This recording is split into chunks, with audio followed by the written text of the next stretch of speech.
Ciao, and welcome to the Immersion Travel Podcast. I'm Katerina Ferrara, author of the Travel Italy book series, and your host. This podcast is about experiencing Italy beyond the checklist, slowing down, paying attention, and understanding places not just for what you see, but for why they matter. We are continuing our journey through the regional capitals of Italy, moving region by region, north to south, discovering not just places on a map, but layers of history, culture, faith, architecture, and everyday life that make each region distinct. We began in the north. We traced Alpine identity in Trento, where the Council reshaped the Catholic world and mountain geography forged resilience. We stood in the windswept piazzas of Trieste, where Central Europe and the Mediterranean collide in language, architecture, and memory. We walked the elegant streets of Milan, where commerce, art, and ambition rise beneath the spires of the Duomo. We crossed the Veneto, Tuscany, and stopped in Umbria for a visit to Assisi to tell the story of St. Francis and the spirituality that changed the world. We explored Naples' Greek foundations. We walked in Bari, where the relics of San Nicola bind the East and West across centuries of pilgrimage. And now we have moved to the islands in our last two regions. Today, Sardinia. This is an island that's older than Rome, older than Carthage, older than the very idea of Italy. This is episode 19 of 20 in the Regional Capitals of Italy series. Sardinia is not simply an island off of Italy's western coast. It's a world of its own. It lies between Europe and Africa, shaped by Phoenician traders, Carthaginian expansion, Roman administration, Byzantine faith, Aragonese power, and Savoyard rule. It speaks Italian, but it also speaks Sardinian. It belongs to Italy, yet fiercely protects its own identity. This is a land of granite mountains and wild coastline, of bronze jade towers called nuraghi that still stand across the countryside, of pastoral traditions, ancient languages, and some of the clearest water in the Mediterranean. And it's governed from a capital that looks out toward the sea. Today we explored Cagliari, Sardinia's regional capital, a city layered with Phoenician roots, Roman amphitheaters carved into stone, medieval fortifications, Spanish influence, and sweeping views across the Gulf of Angels. We trace Sardinia's story from mysterious civilizations to Roman rule, from medieval maritime powers to modern autonomy. We'll talk about the elevated Castello district of Cagliari. We'll also speak about the cathedral, its bastions and Roman remains. We'll explore the island's traditions, the festivals, its cuisine, music, and its deep connection to land and sea. Because Sardinia is not mainland Italy with beaches attached. It's older, stronger, and more independent. This is an island shaped by wind, stone, and endurance. As we approach the final chapters of our regional capital's journey, Sardinia reminds us of something essential. Italy is not one narrative. It's many civilizations layered into one peninsula and its islands. And Sardinia may be one of the most distinct of them all. Let's begin. Across Sardinia stand more than 7,000 mysterious stone towers called nuraghi. These massive conical fortresses were built by the Nuragic civilization beginning around 1800 BC. No one completely understands their function. Is it defense, religious ritual, elite residence? Maybe all three? The most famous example, Sur Nuraxi di Baromini, is now a UNESCO World Heritage Site. But these towers are scattered across the entire island. Silent, watchful, enduring. At the same time, the Mycenaean Greece were rising and Egypt was building monumental temples. Sardinia had its own complex society. And then the Mediterranean powers arrived. To understand Sardinia, you must begin long before Italy existed as a nation, even before Rome dominated the Mediterranean. Sardinia's story stretches back to the Bronze Age, when a mysterious, highly organized civilization constructed thousands of these stone towers across the island. By the first millennium BC, the Phoenicians had arrived on the coasts. These were master seafarers from the eastern Mediterranean who established trading settlements like Nora and Tharos. Sardinia's position between Europe and North Africa made it invaluable for maritime commerce. Eventually, Carthage, the powerful North African empire, asserted control over much of the island. Sardinia became part of the larger Mediterranean struggle for dominance. Rome seized Sardinia in 238 BC, following the First Punic War. It became one of Rome's earliest overseas provinces. The island supplied grain and resources. The Roman infrastructure reshaped parts of the territory. Roads were constructed, urban centers developed, and Latin took root. Yet Sardinia never fully subdued. The mountainous interior resisted Roman authority for generations, and even under imperial rule, the island maintained a certain independence of spirit. Christianity spread early here as well, particularly after the 4th century, embedding faith deeply into the Sardinian identity. After the fall of the Western Roman Empire in 476 AD, Sardinia experienced successive waves of control. The Vandals, an East Germanic tribe that migrated from northern Europe and established a kingdom in North Africa, briefly occupied the island before the Byzantine Empire reclaimed it in the 6th century. Byzantine influence brought Eastern liturgical traditions and administrative systems. Over time, however, Sardinia evolved into something distinct. Rather than just being absorbed into mainland politics, it developed into 4 semi-independent kingdoms known as the Judicates. Those were Cagliari, Arborea, Galluria, and Taurus. Each was governed by a ruler called the Judge, a title that reflected both political and legal authority. One of the most remarkable figures of this era was Eleanor of Arborea in the 14th century. She promulgated the Carta di Loggiu, a legal code that was extraordinarily advanced for the time. It governed civil and criminal law and remained in effect for centuries. While much of the mainland Italy was fragmented by feudal conflicts, Sardinia maintained its own legal identity through these judicates. Beginning in the 14th century, the Crown of Aragon gradually conquered the island. Spanish rule would dominate Sardinia for centuries. Catalan and Spanish cultural influences became embedded in architecture, language, and governance. Cagliari is particular because it still bears traces of its Iberian past. Yet Sardinia remained economically peripheral, often governed from afar.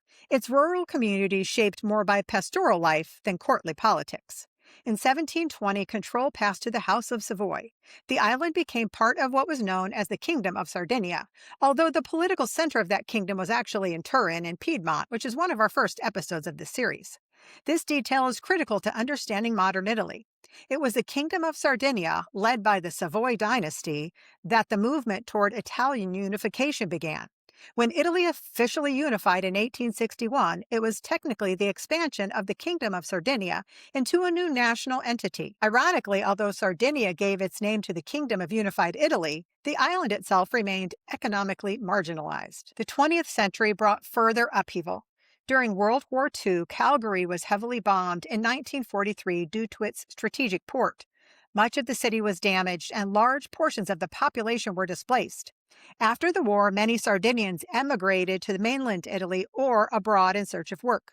In 1948, Sardinia was granted special autonomous status within the Italian Republic. Today, it remains one of Italy's 5 autonomous regions with expanded legislative authority and strong sense of cultural distinctiveness. The Sardinian language continues to be spoken alongside Italian, and traditional music, dress, and pastoral customs remain vibrant. Now we turn to the capital. Cagliari sits on the southeastern coast of the island, facing the Gulf of Angels. With a population of roughly 150,000 in the city proper and more than 400,000 in the greater metropolitan area, it's Sardinia's largest urban center and its heart. The city resides in layers from the sea. Unlike Florence or Rome, which developed along rivers, Cagliari is deeply maritime in character. Its historic district, known as Castello, stands elevated above the harbor on a limestone hill. This position was strategic. From here, one could monitor approaching ships and defend against invasion. Geographically, Cagliari is shaped by both sea and lagoon. To one side stretches the Mediterranean. To the other lies saltwater wetlands where flamingos gather seasonally. The long curve of Poetto Beach extends eastward from the city, offering one of Italy's most remarkable urban coastlines. The climate is Mediterranean, but marked by frequent mistral winds that sweep across the island, keeping the air clear and shaping daily life. Cagliari is also an intellectual center. The University of Cagliari was founded in 1606 during Spanish rule, making it one of the older universities in Italy. Today it enrolls tens of thousands of students and offers programs in law, medicine, engineering, humanities, and marine sciences. The presence of the university reinforces the city's role not just as a political capital, but as a center of research and education for the entire island. Architecturally, Cagliari reveals its layered past. Roman remains, including an amphitheater carved directly into the rock, remind visitors of imperial influence. Medieval fortifications reflect Pisan and Aragonese control. The Cathedral of Santa Maria combines Romanesque origins with later Baroque modifications. From the Bastione di Saint Remy, panoramic views stretch across the harbor and out toward the open sea. Calgary feels sunlit and wind-shaped. It's a capital that looks outward toward the Mediterranean while remaining deeply rooted in the island's identity. For an island that feels ancient and somewhat apart from mainland Italy, Calgary is surprisingly accessible. Most visitors arrive by air. Calgary's Emmaus Airport, officially known as Calgary Airport, sits just a few kilometers northwest of the city center. It's Sardegna's main international gateway and operates year-round. Flights connect Calgary to Rome and Milan daily, with frequent services that link the island to the mainland. In the summer, the airport expands dramatically with direct flights from across Europe, including Paris, London, Madrid, Barcelona, Munich, and Zurich. Low-cost carriers and national airlines both serve the airport, making it one of the simplest ways to reach the island. From the airport, the city center is only about 10 minutes away by train. There's direct rail connection from the airport terminal to Calgary's main station, which makes arrival straightforward and efficient. But flying is not the only option. Many travelers choose to arrive by sea. Ferries and ferries that carry cars operate regularly from mainland ports of Civitavecchia near Rome, Naples, Palermo in Sicily, and other northern ports such as Livorno and Genoa. These routes connect either to Calgary directly or to the northern Sardinian ports of Olbia or Porto Torres.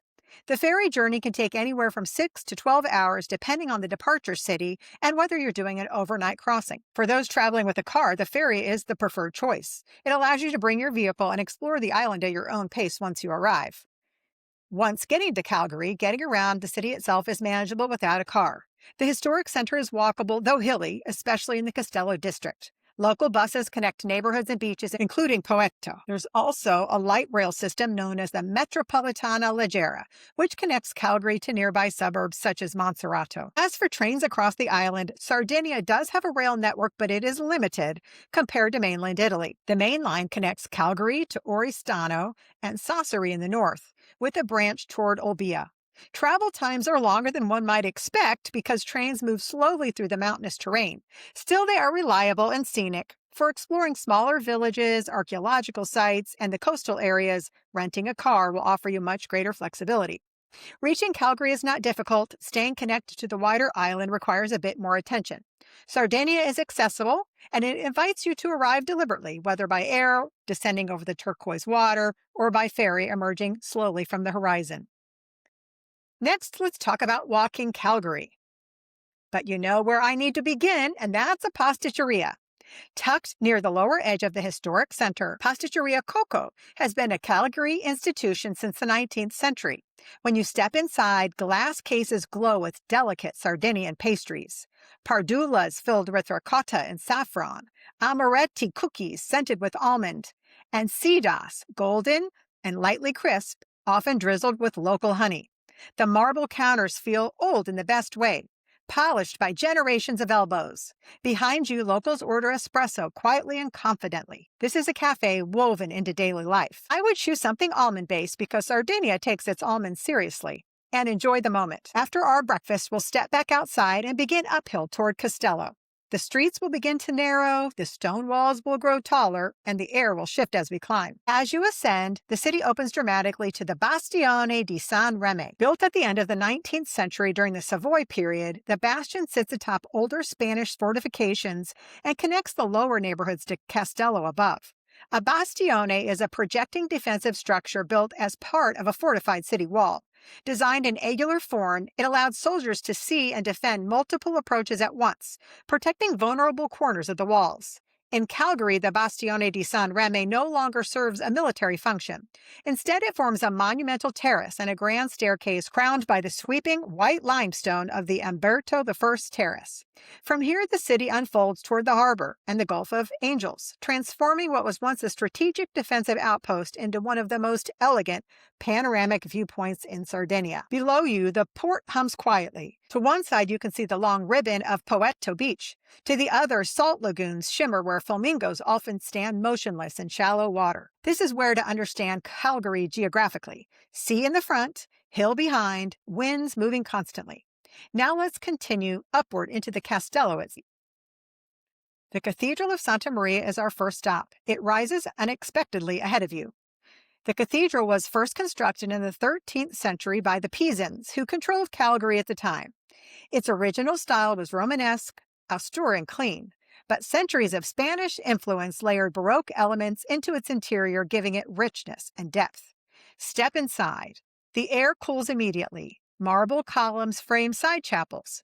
Beneath the main altar crypt holds what are believed to be relics of early Christian martyrs brought here during the 17th century. The cathedral reflects Sardinia with Roman foundations, Pisan structure, and Spanish ornamentation. Next stop is Torre del Elefante. Built in 1307 during Pisan rule, the tower's limestone facade rises starkly, almost severe. High above the entrance, a small sculpted elephant projects out from the stone, a quiet emblem of endurance and power. The tower guarded one of the main gateways into the fortified quarter and worked in tandem with other defensive structures to control access to the city. During the Spanish period, its interior chambers were repurposed as holding cells, and its height made it a strategic surveillance point over both land and sea.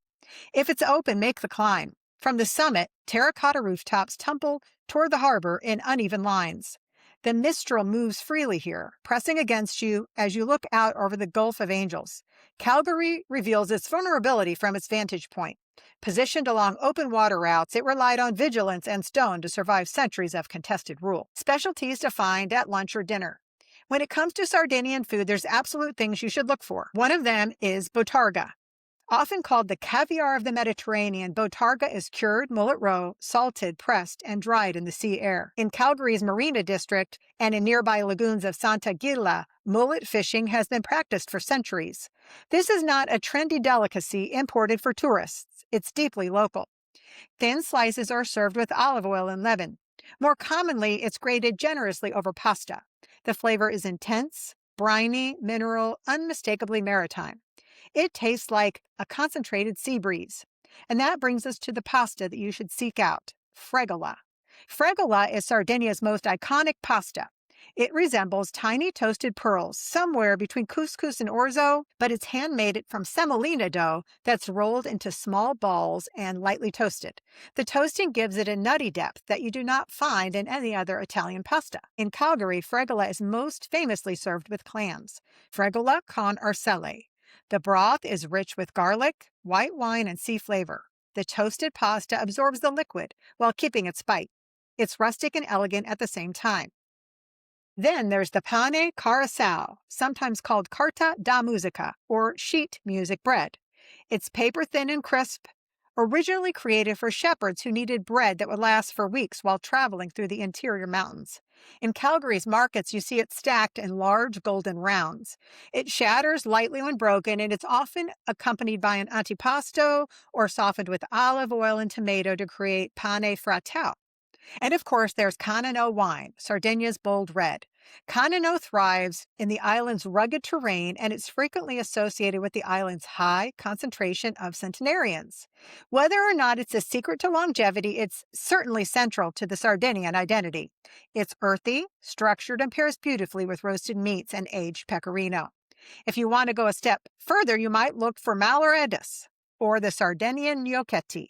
These small, ridged pasta shells are often served with sausage ragu and saffron, another nod to the island's agricultural roots. For a lunch break after these sites, head just downhill from Castello near the Marina District to Antica, Calgary, one of the city's most highly rated and beloved restaurants.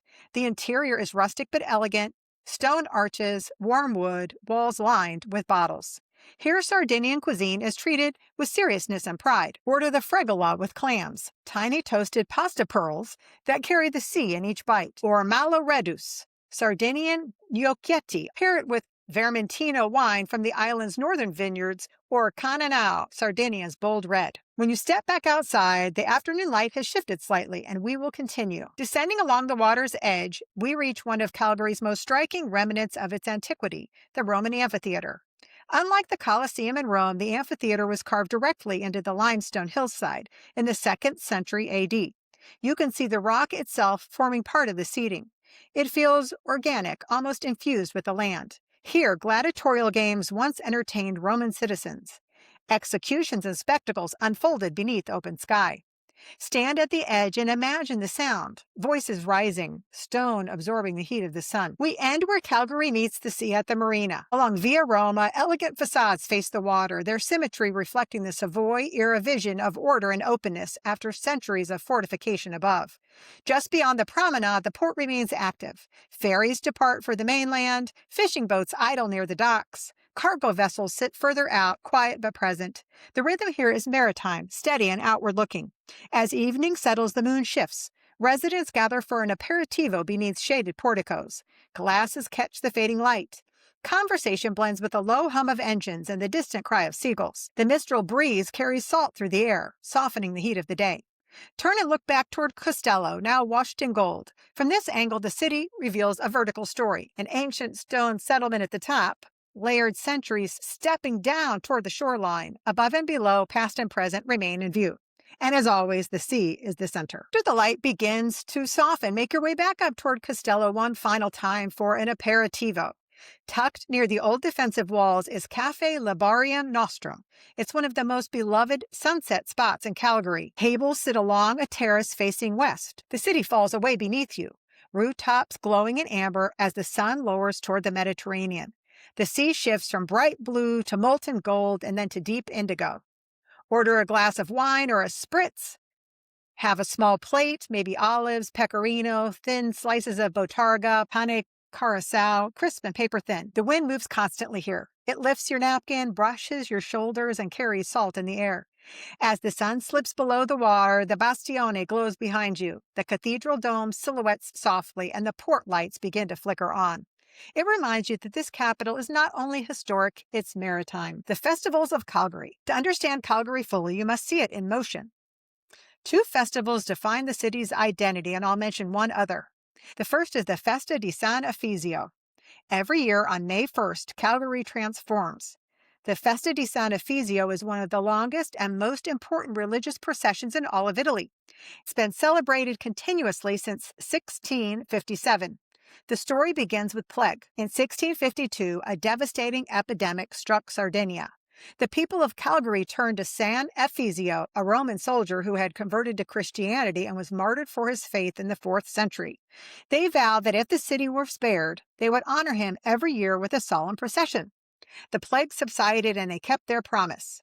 On the morning of May 1st, the city awakens early. Traditional Sardinian costumes appear in astonishing variety. Each village from across the island sends representatives dressed in embroidered bodices, velvet jackets, layered skirts, intricate gold jewelry. The detail is extraordinary. Every stitch reflects local identity. Oxen adorned with flowers pull wooden carts.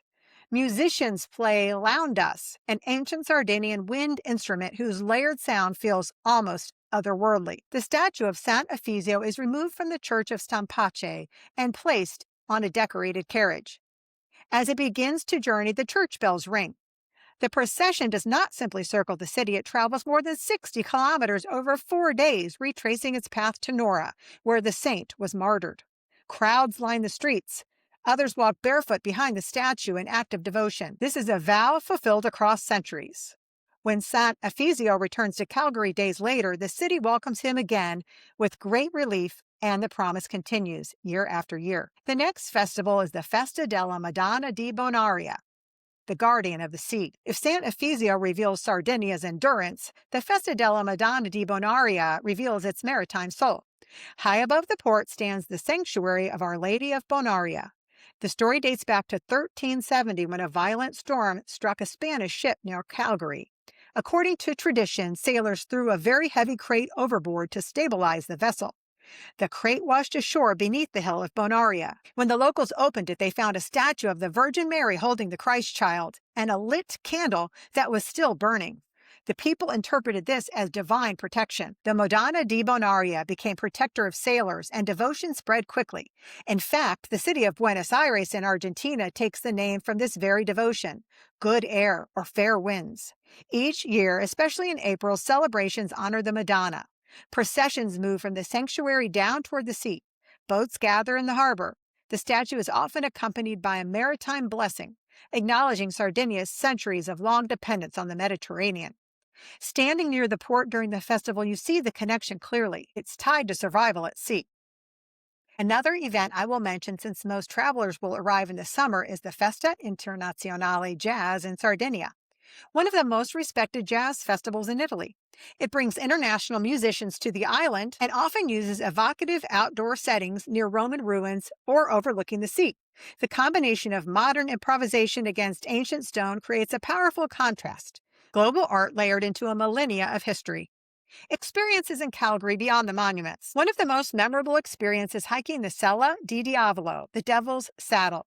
This dramatic limestone headland rises above Poetto Beach and offers sweeping views over the Gulf of Angels. The trail winds through the Mediterranean scrub, fragrant with wild thyme and rosemary. As you gain elevation, the panorama gradually widens behind you. The port comes into view first, then the pale stone towers of Castello rising above the lower neighborhoods, and finally the long arc of Poetto Beach stretching for miles along the curve of the coastline. At the top, the wind is strong and steady. You understand immediately why this promontory has been strategically important since the Phoenician times. If you prefer water to elevation, boat excursions depart from the marina and take you along the southern coastline. From the sea, Calgary looks different. Fortified walls rising from the limestone, cathedral towers visible above the city, the Bastione glowing white. Some tours include stops for swimming in quiet coves just beyond the urban shoreline. Floating in impossibly clear water with the capital visible in the distance creates a striking contrast. Sea and city intertwined. Another unexpected experience lies just minutes from the historic center, the Molintargius Saline Regional Park. This protected wetland is home to pink flamingos that live here year-round. You can rent bicycles and ride along flat paths between shallow pools reflecting the sky. It's quiet, almost surreal, to be pedaling through salt flats while flamingos stand nearby, and the city skyline stands just beyond. For something deeply Sardinian, visit the San Benedetto Market, one of the largest covered markets in Italy. The ground floor is devoted entirely to fish. Silver mullet, sea urchins, octopus, and swordfish laid out in precise rows over crushed ice. Upstairs, stalls overflow with pecorino cheeses, pane carousel, olives, saffron, and botarga. Walking through the market in the morning gives you a sense of daily life that no monument can provide. And if you want an experience that ties history to cuisine, seek out learning how to shape malarettas by hand or roll fregola through semolina dough connects you directly to the island's pastoral traditions. Sardinian cooking is not flashy. It's ancient, practical, and rooted in land and sea. Finally, consider attending a performance at the Teatro Lirico di Calgary. The opera house brings classical music and contemporary productions to the island, reinforcing that Sardinia is not culturally isolated. It participates fully in Italy's artistic life while maintaining its own identity. And before leaving Calgary, visit the National Archaeological Museum within the Cittadella dei Musei complex. Here stand the giants of Monte Prama, towering Nuragic stone statues discovered in 1974 near Cabras. These warriors, archers, and boxers were carved nearly 3,000 years ago, making them among the oldest monumental stone sculptures in the Mediterranean. Over 5,000 fragments were painstakingly reassembled into statues, reaching more than 2 meters tall. They are silent witnesses to the ancient power and artistry, expressions of a civilization that thrived long before Rome. Standing before them, you see not just stone, but memory carved into permanence. Sardinia is famous for many things. Ancient towers, fierce independence, layered history. But if we want to be honest, for much of the world, it's known for its beaches. The water here is not just blue, it's transparent. Shallow bays glow turquoise. Deeper water shifts to sapphire. On calm days, the sea looks almost like the Caribbean, but the landscape surrounding it is unmistakably Mediterranean. Limestone cliffs, scrub brush scented with wild herbs, and granite headlands shaped by the wind. Sardinia constantly ranks among Europe's most beautiful coastline destinations. And while the glamorous Costa Smeralda in the north often gets international headlines, the southern coast near Calgary offers extraordinary beaches that are both accessible and stunning. If you're staying in the capital and want famous Sardinian water without driving halfway across the island, here are the top 3 beaches near Calgary. First, we've talked about its Poetto Beach. It's about a 10-minute drive from the center. Poetto is Calgary's main beach, stretching for nearly 8 kilometers along the Gulf of Angels. It's wide, open, and remarkably clean for an urban shoreline. You see the curve of the Sella del Diavolo, the Devil's Saddle, a dramatic limestone promontory that rises above the water. The sea here is shallow for a long stretch, making it ideal for swimming and paddleboarding. The color shifts from pale turquoise near the shore to deeper blue as it stretches outward. Poetto feels alive. Beach clubs, cyclists, joggers, and families fill the promenade. In the evening, it becomes one of the city's most social spaces, with sunset light turning the entire shore golden. The next beach is Cala Regina, about 30 minutes east along the coastal road. The drive itself is worth it. The coastal road east of Calgary curves along cliffs, revealing sudden views of open sea below. Cala Regina is a rocky rather than sandy beach, but the water is exceptionally clear. You can see straight down to the seabed. There are fewer services here, fewer umbrellas, fewer crowds. The cliffs frame the cove in a way that feels wider. The water is often a deeper blue. Snorkeling here is excellent because of the rocky seabed. It is where you go if you want silence and a dramatic coastline. Our third beach is Chia, Cala Cipolla, about 1 hour southwest. If you're willing to drive a bit further, Chia offers some of the most photogenic beaches in southern Sardinia. Cala Cipolla is particularly stunning. The sand is pale and soft, framed by low dunes and rocky outcroppings. The water shifts between emerald and turquoise depending on the light. Behind the beach, Mediterranean vegetation grows thick and fragrant. On breezy days, the wind creates small waves perfect for body surfing. On calmer days, the sea becomes almost glass-like.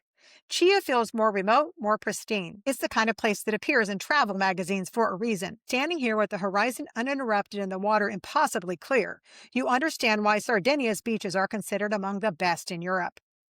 Beyond Calgary, a few essential places in Sardinia. Sardinia is not an island you can experience from a single city. It unfolds outward. From Calgary, you can trace thousands of years of history in every direction.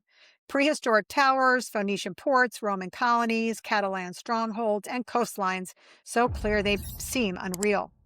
If you're based in the capital, these 4 places offer the most complete portrait of the island. The first is Nora, approximately 25 miles or 40 kilometers from Calgary. Just south of Calgary, near the modern town of Pula, lies the ruins of Nora, one of Sardinia's oldest cities. Founded by the Phoenicians in the 8th century BC, later expanded by the Carthaginians and transformed under Roman rule, Nora is where the island's ancient global connections become visible. What makes Nora extraordinary is its setting. The ruins stretch along a narrow peninsula surrounded on 3 sides by the sea. As you walk through the remains of Roman baths, mosaic floors shimmer faintly in the sunlight. Columns stand partially intact. Streets still show the grooves worn by ancient carts. The Roman amphitheater sits directly facing the water. Imagine performances unfolding with the Mediterranean as the backdrop. The breeze still moves through the stone seating just as it would have 2,000 years ago. Nora is important not just for its ruins, but for what it represents. Sardinia was never isolated. It was central to Phoenician trade routes, to Roman expansion, and to the flow of goods and ideas across the Mediterranean. Although Nora is known for its ancient ruins, the nearby town of Pula is known for its celebration of Sant Ephesio. In fact, the town of Nora is where Sant Ephesio was martyred in the year 303 AD under Roman persecution. According to tradition, the Roman soldier was converted to Christianity, brought here to this very stretch of coastline, and executed for his refusal to renounce the Catholic faith. Early in the year, in May, during the Feast of Sant Ephesio, that begins in Calgary, the statue travels more than 60 kilometers on a multi-day pilgrimage to arrive here. Standing near the ancient ruins as the statue enters the small white church by the water is profoundly moving. Roman stone lies just steps away. The Mediterranean stretches out endlessly beyond. The saint who defended Rome is honored in the shadow of Roman foundations. If Nora connects Sardinia to the ancient Mediterranean world, Borromini takes you much further back into the Bronze Age. This UNESCO World Heritage Site is the most impressive surviving example of this type of civilization, which flourished roughly between 1800 and 500 BC. The central stone tower rises into thick concentric rings, surrounded by smaller towers and the remnants of a village. Walking through the narrow interior corridors feels almost claustrophobic. The chambers are circular, domed, cool even on hot days. You begin to realize that this was not primitive architecture. This was strategic, intelligent, defensive. The Nuragic people left no written records. What they left instead were these towers, more than 7,000 scattered across the island. It's important because this area reminds you that Sardinia's identity did not begin with Rome, Spain, or Italy. It began here, in stone. The next area we want to visit is the Golfo di Orose, the dramatic eastern coast, approximately 130 miles or about 2.5 hours northeast. To understand why Sardinia's beaches are ranked among the best in Europe, you should drive to the Golfo di Orosei. The road climbs through mountainous terrain before descending toward the coastline that feels theatrical. Limestone cliffs plunge vertically into the water, so clear that it appears to be illuminated from below. Hidden coves, accessible only by boat or hiking, curve inward like secret sanctuaries. Places like Cala Luna and Cala Marilu are not wide sandy beaches. They're crescent-shaped inlets framed by white cliffs and backed by dense Mediterranean vegetation. The water shifts from emerald near the shore to deep cobalt further out. The coastline here is best explored by boat. Small vessels depart from Cala Gonone, gliding beneath towering rock faces into sea caves where light filters through openings above. The Golfo di Orosei is important because it reveals Sardinia's wilderness. It's a geological drama: wind, limestone, sea, and silence. It balances the island's ancient history with this raw, natural beauty. The next spot I want to mention is Cabras and the Giants Monte Prama. It's about 62 miles or an hour and a half northwest of Calgary. On the Sinus Peninsula near the town of Cabras stands one of Sardinia's most extraordinary discoveries. In 1974, farmers plowing the fields unearthed fragments of massive limestone statues. What emerged after decades of excavation and restoration were the Giants of Monte Prama, over 28 towering nuragic sculptures depicting warriors, archers, and boxers. These statues date to the 8th century BC, and they stand 2 meters tall. No one knows exactly why they were created or who they honored. What is clear is they represent the elite, perhaps fallen heroes, perhaps warriors, memorialized in stone along a sacred necropolis. The giants are now displayed in the Calgary National Archaeological Museum, as I mentioned. But this spot is worth visiting. Nearby lies the ancient Phoenician city of Tharos, also on the Sinus Peninsula. Tharos itself is a Phoenician settlement later expanded by the Carthaginians and Romans with columns, mosaics, and ruins stretching along the coastline. Together with the giants, these sites reveal how Sardinia was never isolated. It was connected to a wider Mediterranean world while maintaining its own fierce identity. Alghero is Sardinia's Catalan city. It's about 150 miles, 2.5 hours northwest. On the island's northwest coast lies Alghero, a city that feels Iberian. Conquered by the Crown of Aragon in the 14th century, Alghero retained a strong Catalan identity for centuries.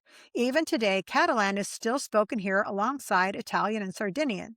The city is sometimes called Little Barcelona. The historic center is enclosed by thick stone ramparts that face the sea. Walking along the walls at sunset, you watch the Mediterranean glow orange and pink as fishing boats drift below. Narrow streets lead to Gothic churches and piazzas filled with seafood restaurants. One of the most important annual events is the Settimana Santa di Alghero, or Holy Week, which reflects a strong Catalan and Spanish tradition. Processions telling stories of the crucifixion of Christ move solemnly along candlelit streets, accompanied by choral chants that feel deeply rooted in the Catholic liturgical history. In late summer, Alghero also hosts the Festa di San Michele, honoring its patron saint, Saint Michael. The celebration blends religious devotion with concerts, cultural performances, and community gatherings, transforming the historic center into a vibrant multi-day event. And just beyond the city lies Neptune's Grotto, a spectacular sea cave accessible by boat or via a dramatic staircase carved into the cliffs. Inside, stalactites hang like stone chandeliers over subterranean pools. Alghero is important because it demonstrates how Sardinia absorbed rulers without losing itself. The Catalan influence is visible, audible, and alive, yet unmistakable Sardinian. Sardinia is not simply an island of beaches. Yes, the water is impossibly beautiful. The coves glow turquoise, and the limestone cliffs drop into sea that looks almost illuminated from below. But Sardinia is older than its coastline. Here you stand inside Bronze-Age towers built with mortar nearly 4,000 years ago. You walk Roman streets where mosaics shimmer beside open sea. You climb limestone headlands where Phoenicians once watched the horizon. You hear Catalan spoken inside Italian streets and watch Holy Week processions move through stone ramparts shaped by Aragonese rule. Calgary anchors the island with sea and wind. Nura connects to the ancient Mediterranean world. The Golfo di Orosei reveals nature at its most dramatic, and Alghero shows how conquest layered culture without erasing it. I'm Caterina Ferrara, and this is Immersion Travel Italy. Thank you for joining me for episode 19 in our Regional Capitals of Italy series and our Sardegna travel guide. Next Friday, we continue our journey and we reach our final region in the series and my favorite region of Italy, Sicily. I saved the best for last. We cross the Strait of Messina and step onto an island where Greek temples rise from golden hills, where Arab and Norman rulers reshaped architecture and cuisine, where Baroque cities glow in late afternoon light, and where Mount Etna still reminds us that nature is never tamed. This is the land of layered civilizations: Greek, Roman, Byzantine, Arab, Norman, Spanish, each leaving its mark in stone and tradition. It's a place of dramatic coastlines, ancient ruins, vibrant markets, and powerful devotion that still shapes daily life, and will begin in its capital, Palermo. If you're enjoying this journey region by region, be sure to follow the Immersion Travel Italy podcast. Each of my episodes has an associated blog on my blog page at katerinaferrara.com. Be sure to sign up for my free monthly newsletter. See you next Friday. Until then, travel slowly, travel deeply, and let the cities tell their stories.